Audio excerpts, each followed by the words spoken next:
Thank you, Chairman. Director Steinbeck, to the point that Senator Johnson was making, as we look at the metastasizing, essentially, of ISIS, you see them in Libya, Philippines, Sinai, Somalia, and branching out in other areas. And then you see the pattern of attacks. You see Istanbul, Brussels, Paris, Saudi Arabia, obviously our own country, San Bernardino, Orlando. Aren't they just expanding the battlefield? I think they are expanding the battlefield, but I think they're doing it because of the lack of success they felt in Syria and Iraq, and I think they will continue. If we squeeze them in Syria and Iraq, they will continue to seek other places where ungoverned space or places where they can thrive and conduct attacks. And what I wanted to ask you, in terms of the tools that the FBI needs, as we look at the use of social media, as you talked about this a little bit in your testimony, as we look at the use of the internet, some of the basic tools, I would imagine that every terrorism investigation now, not only in the preventative context of knowing what's happening online, but also, unfortunately, when we've had an event, it's critical that the FBI also have those tools in advance to prevent terrorism attacks, and if we have one, God forbid, that you can investigate them. And recently on the Senate floor, we had a vote on an amendment offered by Senator McCain, which would have given the FBI national security letter authority with respect to electronic communications, transactional records in terrorism investigations. And unfortunately, that vote failed, as I understand, 53 to 47. How important is that you have that ability to do that? Because having been a prosecutor myself, and when I was surprised that what I understand was an oversight in leaving this language out of the statute, that we couldn't even get that passed on the Senate floor, because in your basic online investigation of a child predator, I could get that information as a prosecutor in a criminal case, and right now the FBI, we're making it difficult for you to get it in a terrorism investigation. So how important is that we give you tools like that? So as you stated, ma'am, I think the world that we live in today, the threat starts online in many cases. So we need a robust set of tools to focus on the online space.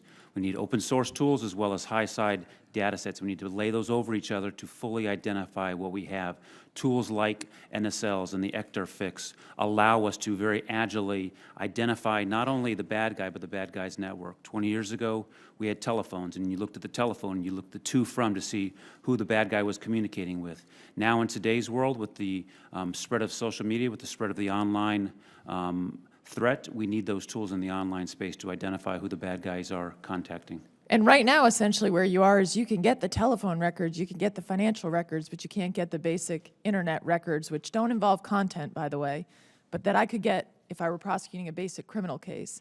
So I hope we take this back up, because I know that this is Director Comey's #1 priority. And this is one where it's kind of hard to believe in the context we live in that the Senate didn't pass this. So I hope we do this again and take it back up and pass it in light of what we're hearing today.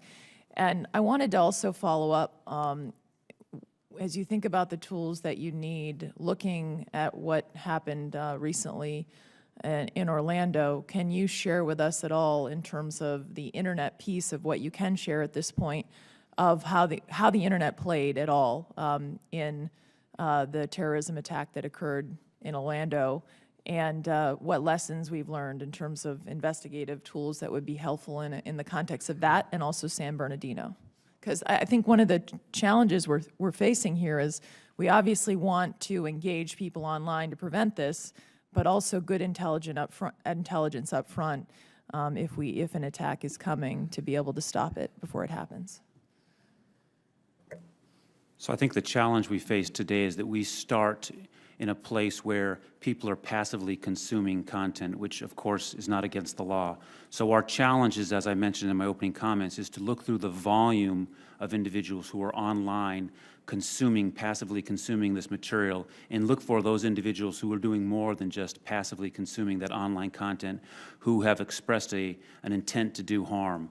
So when we go through this volume, we have to have tools that help us identify trends, patterns that we can then lay over our deeper dive analytics to reach into those particular cases to figure out what the noise is and what the signals are, to identify the subjects away from just people exercising their constitutional right to consume and repost material. That's the challenge we're in, and the tools we have are a set of tools that will need to be continually expanding as technology changes.